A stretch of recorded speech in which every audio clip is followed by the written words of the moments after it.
What's going on, y'all? So listen. What's going on, y'all? So we are back again for another episode of the brand new series Games People Play. Okay, motherfuckers really was playing games in this episode. Okay, that dude, I should have known something wasn't right with him from the get go. Okay, anyway. So the episode starts off. You got King. He at Marcus King and Vanessa. They're at this party or a little get together for the team. You know, introducing him to the team and getting him acquainted to everybody. And the coach or whoever he is, he gets up there. He gives a speech, and in the middle of the speech, because it's a whole bunch of tension that we see, but everybody else don't see that's going on between Marcus and Vanessa while they sitting there dancing and all that stuff, or I should say standing there dancing, and she just asking questions. He was like, I'm glad that you came. She was like, I had to come so people won't be saying nothing or whatever. And the thing of it is, it irked me because at this moment, when they was giving the speeches and stuff, before they had Marcus come up there and speak and all that shit himself, Vanessa asked him, why is it that I'm not enough for you? Bitch. Bitch. Let me just tell you this. If you have to get to a point in your relationship that you have to ask, why am I not enough for you? And you know that that's what it is. That person been doing you wrong all this time. It's time for you to go, okay? And why are you not enough for yourself to realize that it's time for you to fucking go and find somebody who you are enough for? You know what I'm saying? That was a motherfucking word right there, bitch. Oh, whoa, bitch. That went through me like, damn. Okay, let me tell you something. Ain't no way in hell. Ain't no way in hell, bitch. Vanessa don't know her worth. And then later on in the episode, when we see Nia, she going through a dilemma. Okay, with this whole thing, she got to interview the Golden Goddess LA. She got to interview at Layla, and out Marcus King and all this stuff and put it out there in the thing. And she's conflicted because that's her friend. She wanted to tell her friend first, and Leia come up in there and basically, she was like talking to Kendall because they was talking about different headlines to put up on there, which salacious title for clickbait to, put up there so that they can go ahead and get as many clicks on there to click on the article and all that stuff. You know how they do these days. And basically, he was like, everybody know that her man is a hoe and all that stuff and woo woo woo. It was like, why she stay? She stay for image, okay? That's exactly what Nia said, for the fucking image, and that's what it is. And she's a perfectionist, okay? Imagery and perfection goes all the fuck together. Back to the party though. You got what's her name? What is her name on here? Vanessa Simmons, Reverend Run's daughter. Okay, bitch. Let me tell you something. Y'all over there at BT/Games People Play, y'all just gonna fuck it up for me, huh? Y'all fucking up the whole childhood right about now, okay? Because it was one scene. Listen, first of all, you got Katie up here getting back shots. I mean, just getting rammed the fuck out, okay, by Marcus King, and we seeing all the facial expressions and stuff like that. And y'all already know how I felt about that last week. Then this week, you threw it back again with Reverend Run's daughter. Look, it's Run's house. I used to watch that shit all the time. I used to love that show. MTV, that used to be the shit. Run. What's the fucking mama name?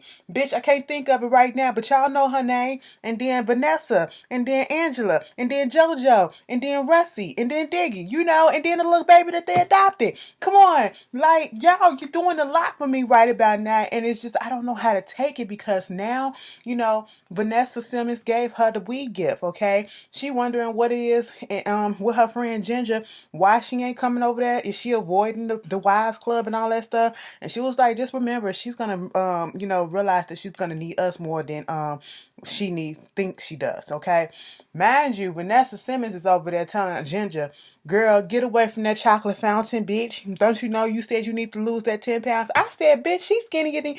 Let me stop that. I said you probably just had a baby in real life. That's why she had the little extra weight, which looked good on her, to be quite honest. Go off Vanessa Simmons, bitch. But you making me go like, damn.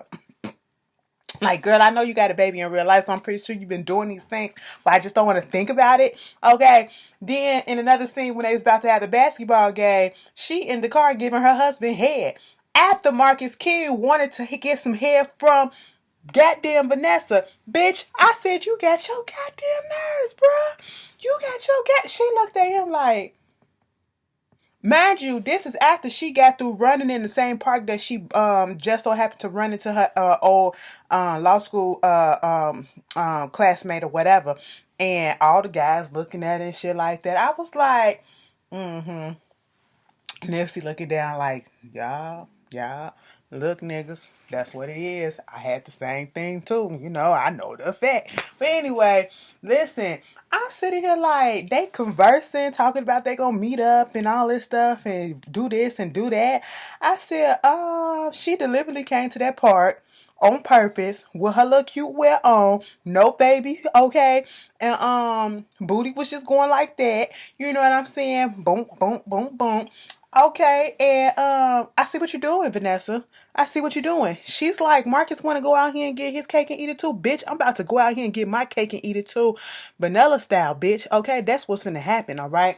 I said, girl, you got to do what you got to do. And you watch it. Watch when she fuck around on him, which I'm pretty sure she is, which is deserved. Even though two wrongs don't make a right. Two wrongs don't make a right, but in this case, it's well deserved because how many times he done fucked around on her, he gonna be pissed the fuck off and probably gonna want to divorce her ass after that. You know how niggas are, and they double standards. But anyway, moving on from that, she go work out with Ginger, and during the game, first of all, the game, child, this whole game shit, he get ejected from the game because dude was just taunting him. He said, I got all night, bitch. This is his first night, his first game as the new point, shooting guard for the Vipers. Okay, fine. And so at this point, right before the toss up, dude was talking shit, trying to get in his head, and it worked. Because then they start doing the basketball. They playing the game. He get fouled out. He go to the free throw line. Bitch, he get the ball, whatever. He get the basket. Okay. Then they start playing a little bit. Then they bump into each other, and they finna start fighting. And then, they try to break it up and all this stuff before it get too big and all this shit. And it was like, nah, it's okay. It's okay. This nigga just mad because I said his wife tastes like Cocoa Krispies or some shit like that. I fell the fuck out. I fell the fuck out because instantly it came to my mind. I can't remember who the fuck said this, but remember when whoever dude was, y'all put it down in the comments, told Carmelo Anthony that thing that was going around saying that Carmelo Anthony told Carmelo Anthony that Lala tastes like Honey Nut Cheerios. I said, bitch, no, y'all didn't put this shit up in here. Y'all shady as fuck. But the shit went, my man went directly there. I said, bitch, I know where y'all got that shit from. Y'all fucking shady. But anyway, it was funny to me. So he got ejected from the game. He trying to deal with that. And then, they have a little party afterwards, a little get together, acclimating the girls with her, the wives and all that stuff. And she's getting more involved with them. She's going out, cycling with them. And, Ginger down there passed out. She went and got her motherfucking jaws wired shut so she wouldn't eat because she needs to lose that 10 pounds. I said, bitch, you got me fucked up. You got me fucked all the way up. First of all, she didn't look like she was overweight. Girl, if you lose 10 more pounds, you're going to be a stick figure and I'm going to be concerned, okay? Girl, it's just a mess. So, he's sitting there having a conversation with Vanessa Simmons' husband on here, and they talking about how, the shit that happened with Kalindra. That's her name, Kalinda? Okay, because they found out that that's the girl that passed away. And this was the girl that they got into a fight with in the beginning of the first episode that we saw when they was in the police station. And so he was like, damn, what everybody in the locker room talking about? It was like, people talk or whatever, but it is what it is. You do what you got to do and you go home to your wife, okay? Happy wifey is a happy wifey. You know what they say? I said, that is not what they say. They say happy wife, happy life, okay? Y'all got to stop playing, all right? But, baby, they sitting there commiserating over their whores. Okay, you have your girlfriend and then you fuck around, you go back home to your wife. That's what you do and all this shit. And he up there talking about I feel bad that I can't publicly feel bad about Kalinda. I said, bitch, what the fuck? You catching feeling for her? Girl, first of all, no. No, we ain't doing that shit, okay? I said, bitch. And then she talking about some, we want to have some, he was like at the end of the episode, babe, I know some shit been going on, and, you know how deep his voice is. Hold on. I know I'm not one of the people that you like right now, and, I just want you to know that I really do love you, and I'm sorry for putting you through all of this stuff. I'm willing to do anything and everything that I can to get us back together. You know what I'm saying? Back on one accord. Okay, I mean, what you want to do? I mean, just one thing. Just one thing. What's that? Don't leave me. I mean, because I love you. I do whatever. I mean, we can go to counseling or whatever. I said she ain't going nowhere. Y'all in it for the end game right about now. And at this point, the whole mystery is, because everybody keep on trying to figure out what's going on. It's you know, who killed this girl, Kalinda, okay? And at this point, he's the main suspect, and now it's gonna have Vanessa a suspect as well, because we saw the what's they call that? The mourner. No, the mortician, not the mortician, the forensic specialist, or whoever the fuck the dude that was doing the autopsy. Okay, he pulled up her hand and got the skin fragment from underneath her nail from when she scratched Vanessa when they was fighting up in the goddamn hotel room. I said, bitch, they gonna put that scene in because they flash back to when they was fighting and she was going like this, and then they pulled the skin out, whatever. Now, either they putting that in there because that's what it's gonna be, ending up gonna be Vanessa's skin, or you know, they trying to, you know, play tricks with us and it's going to actually be somebody else's skin fragment underneath her nail or whatever. Bitch, it's a mess, okay? And then the girl still had her phone in her boot. And then, you know, the detective came in there, had her, used her finger to unlock the phone and going through the call log, and they see Marcus King number all up and through that bitch. I said, there go your suspect. Vanessa about to be a suspect in some bullshit that her husband got her into, and she gonna still be fucking there with him. Ain't that about a bitch? This motherfucker finna have y'all going to jail because ain't nobody know who fucking did what. Okay, did he hire somebody to do this shit, or did he really do it himself? No, he ain't dumb. He too dumb to do it himself. Okay, but or who else? It's a mystery person who did that and tried to pin it on him. You just never know. And speaking of, his friend, played by Jackie Long. What's his name on here? Let me find it. Nia, well, before we go on that one, let's just get to Nia right quick. Because Nia, I feel so bad for her. She tried to go and you know, tell her friend what was going on. First of all, Miss Vanessa, you a bougie bitch. You is a bougie bitch, girl. Let me find out you grew up in the projects and all of a sudden, or you grew up in somebody's hood, and now all of a sudden you done got the taste of the good life, bitch. And now all of a sudden you don't fuck with old people shit. You know, previously owned stuff, vintage shit. I said that stuff look cute. I don't give a fuck. Look like they wiped and sanitized that couch down before you know, they gonna sell the shit or whatever. I said, girl, she said, we can go to this cute furniture store with some new furniture and all this other stuff down the street. I said, bitch, take some time out with your friend, okay? That's the least you can do since you counseled on her. But, you know, she sat down with her and she had to tell her that, you know, they want me to interview Golden Goddess and they paying money for her to do that shit. So you really gonna do that? You really gonna do that? Bitch, I thought you were my friend. You know what? Fuck you. And she got up and left. So I was like, what? Mind you, Golden Goddess sat down in that fucking meeting and fucking that girl, Layla, basically read the fuck out of Nia, okay? Because she was like, you up here sleeping with people to you know, do what? I'm just doing it to get exposure and all this stuff. What? How are you judging me? And I'm no different from what you're doing. She was like, no, but what are you talking about? You exposed that reverend, okay? It was like, but Marcus King has a wife and kids, okay? And that reverend has a wife and kids too. What did you feel about that? You did that shit to up your career as well, and I'm doing the same damn thing. And I said, you know what? When you put it that way, yeah. Yeah, okay. And then, you know, getting on the fact with Leia, she doing this photo shoot that some guy's supposed to be paying for. And, you know, Nia's company's supposed to get the exclusive with the Marcus King thing. And somebody beat them to the punch and put out a fake Photoshop picture of somebody named Bo Jackson or something like that. His name was Bo. And she come up in there like, what the fuck, I was finna use this money to pay my rent and all this stuff, and y'all fucking up, and I ain't never slept with this person or whatever. I ain't never did this. I ain't never did that.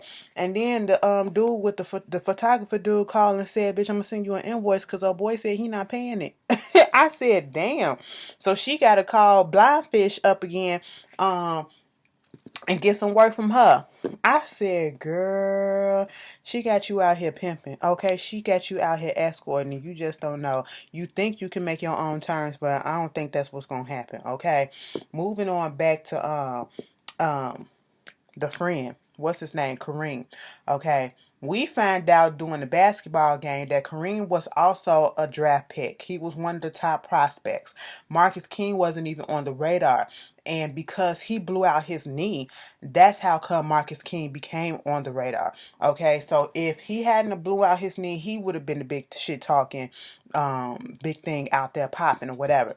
But he come to him basically saying that some dude from the neighborhood or whoever, some guys is threatening to expose them or do something, come and beat their ass or kill them or whatever the fuck they trying to do if he don't pay $300,000 to him, because he know that he jumped into a dorm room. They stole some shit. They took some stuff or whatever.